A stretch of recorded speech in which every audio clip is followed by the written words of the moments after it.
दोस्तों, जब भी मैं कोई रिपोर्ट शुरू करता हूं तो सबसे पहले उस रिपोर्ट में आपको वो खबर बताता हूं जो उस रिपोर्ट की सबसे बड़ी खबर होती है।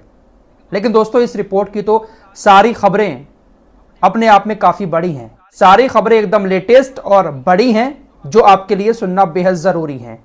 इस शख्स को आप जानते होंगे, सलमान मोबिका। इसने स्वीडन के अंदर कितनी बार कुरान को जलाया, ये मर चुका है। ये भी अपने आप में बहुत बड़ी खबर है। इसकी डिटेल आगे आपको दूंगा, लेकिन पहले इस वक्त की सबसे बड़ी खबर आपको बता दूं।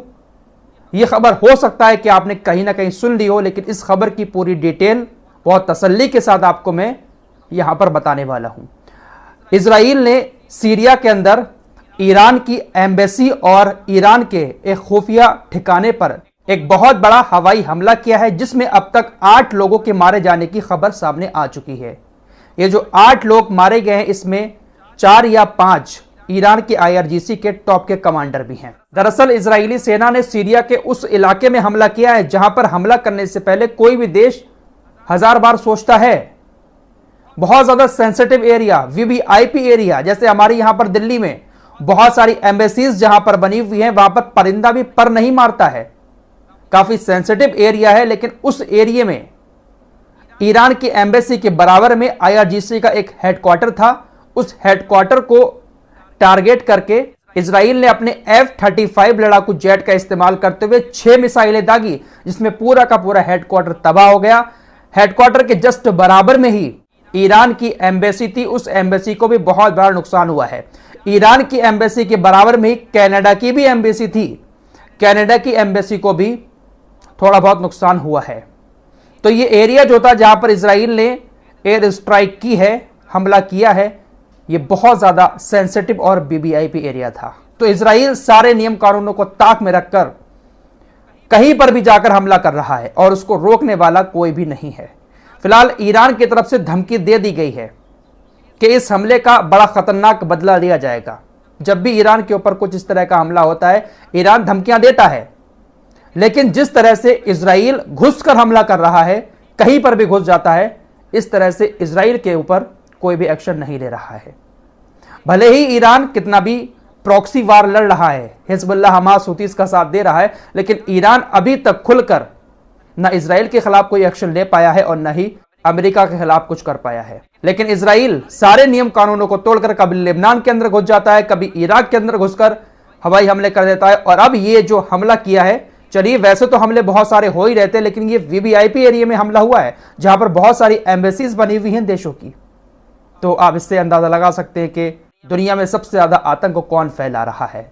ये चीजें ना तो हमारे देश की गोदी मीडिया को देखेंगी और ना ही यूरोपीय मीडिया इस पर कुछ बोलेगा। इस हमले के बाद दुनिया भर में इजराइल ने अपने सभी एम्बेसीज में हाई अलर्ट जारी कर दिया है।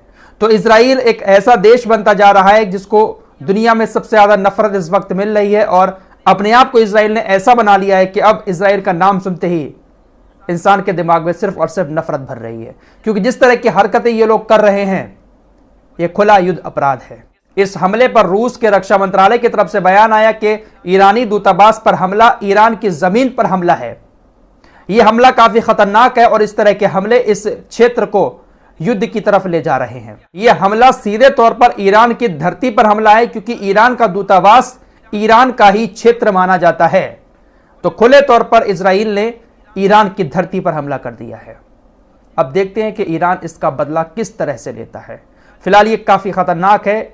इजराइल जो कुछ कर रहा है ना, इससे कभी भी कुछ भी दुनिया में खतरनाक चीजें पैदा हो सकती हैं। फिलहाल अगली बड़ी खबर की तरफ चलते हैं। इस शख्स को आप लोग अच्छे से जानते और पहचानते होंगे। पहले आपने कई बार इसकी तस्वीरें देखी होंगी जहां पर यह पवित्र कुरान को जलाता हुआ नजर आ रहा है। पाकीज़ा कुरान को इसने कितनी बार स्वीडन के अंदर रहकर अपने हाथ से जलाया है और इसको पुलिस ने सुरक्षा भी दी है। यह मारा गया है। दरअसल ये इराक का रहने वाला था। इराक से भागकर ये नॉर्वे पहुंच गया था। नॉर्वे जाकर इसने वहां की नागरिकता ले ली। उसके बाद नॉर्वे से ये स्वीडन वापस आ गया। स्वीडन में भी ये वहां की नागरिकता लेने वाला था, लेकिन इसने इस तरह के वहां पर कारनामे किए, जिसके बाद दुनिया भर के देश भड़क गए और इराक ने भी ये कहा कि इसको हमारे यहां पर वापस भेजें। स्वीडन की सरकार ने इसको ईरान डिपोर्ट करने के बजाय नॉर्वे डिपोर्ट किया, क्योंकि ये नॉर्वे से ही स्वीडन के अंदर आया था। नॉर्वे की भी नागरिकता इसके पास थी, लेकिन नॉर्वे जैसे ही ये पहुंचा है वहां पर जाकर इसकी मौत हो गई है। अब इसकी मौत कैसे हुई है ये खबर सामने नहीं आ रही है, लेकिन कुरान को जलाने वाला ये शैतान रमजान के महीने में नॉर्वे के अंदर मरा हुआ पाया गया है। दोस्तों, कई दिन पहले मैंने आपको एक खबर दी थी कि वर्ल्ड सेंट्रल किचन नाम की एक संस्था ने गाजा के भूखे लोगों को खाना खिलाने का बेड़ा उठाया है। वर्ल्ड सेंट्रल किचन ने कहा है कि हम गाजा के भूखे लोगों तक खाना पहुंचाएंगे और उसकी शुरुआत भी इस संस्था ने कर दी थी। इस वर्ल्ड सेंट्रल किचन नाम की संस्था में दुनिया भर के तमाम देशों के लोग मौजूद हैं। ऐसे ही 5 लोग गाजा के अंदर खाना लेकर जा रहे थे इस संस्था से जुड़े, जिनकी गाड़ी पर इजरायली सेना ने हमला किया और उस हमले में 5 लोगों की मौत हो गई। वर्ल्ड सेंट्रल किचन से जुड़े ये 5 लोग पोलैंड, ऑस्ट्रेलिया, आयरलैंड और यूके से हैं। इजराइल की सेना ने इनकी गाड़ी पर हमला करके इनको भी मार दिया, क्योंकि ये लोग गाजा के भूखे लोगों के लिए खाना लेकर जा रहे थे। आप लोग लगातार कमेंट करते हैं, बहुत सारे कमेंट में देखता हूं कि वो जो किचन आने वाला था वर्ल्ड सेंट्रल किचन, उसका क्या हुआ। ये लोग काम करना शुरू कर चुके हैं, लेकिन इजराइल ने इनको भी निशाना बनाया। दोस्तों, लास्ट रिपोर्ट में मैंने आपको एक खबर और दी थी कि इजराइल का प्रधानमंत्री नेतन्याहू अल जजीरा पर प्रतिबंध लगाने का प्लान बना रहा है। रात इसकी सरकार के सांसदों ने एक मीटिंग की थी और उस मीटिंग में एक कानून पास हो चुका है। इजराइल के अंदर अल जजीरा को अब बंद कर दिया जाएगा।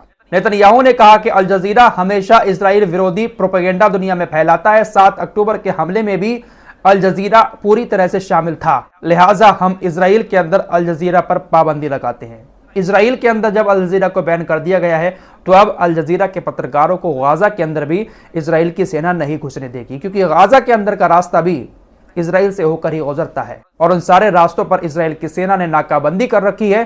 तो अब अल जजीरा के पत्रकारों को गाजा में ग्राउंड रिपोर्टिंग करने में बहुत मुश्किलों का सामना करना पड़ेगा और हो सकता है कि अल जजीरा वहां पर अब रिपोर्टिंग ना कर पाए। अभी इन पत्रकारों को गाजा के अंदर जाने की आजादी है, इसलिए ये वहां पर जाकर रिपोर्टिंग करते हैं, वापस इजराइल के अंदर आकर होटलों में रह लेते हैं, यहाँ पर खाना पीना कर लेते हैं। लेकिन अब जब प्रतिबंध लगा दिया गया है तो इनके लिए बहुत मुश्किल होगा और हो सकता है कि अब इनको टारगेट करके इजरायली सेना गाजा के अंदर मारे भी। एक और बड़ी खबर वेस्ट बैंक से आ रही है। इजराइल लगातार फिलिस्तीन की जमीन पर कब्जा किए जा रहा है।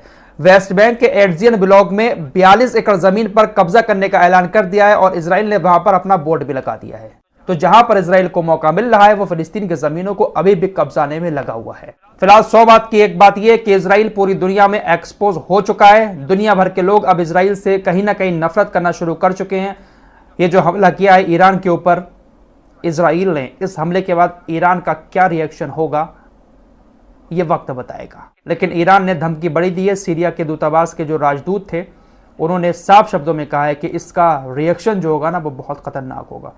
ईरान धमकी ऐसी बहुत बड़ी बड़ी देता है। अब देखते हैं कि वाकई में क्या रिएक्शन होगा या फिर अभी भी प्रॉक्सी वॉर ही ईरान लड़ता रहेगा। दोस्तों, हमारे वीडियो देखने के लिए बहुत बहुत शुक्रिया। चैनल पर पहली बार आए तो फॉलो सब्सक्राइब कीजिए और साथ ही साथ शेयर भी कीजिए। मिलते हैं अगली वीडियो में, तब तक के लिए अपना ख्याल रखें। धन्यवाद।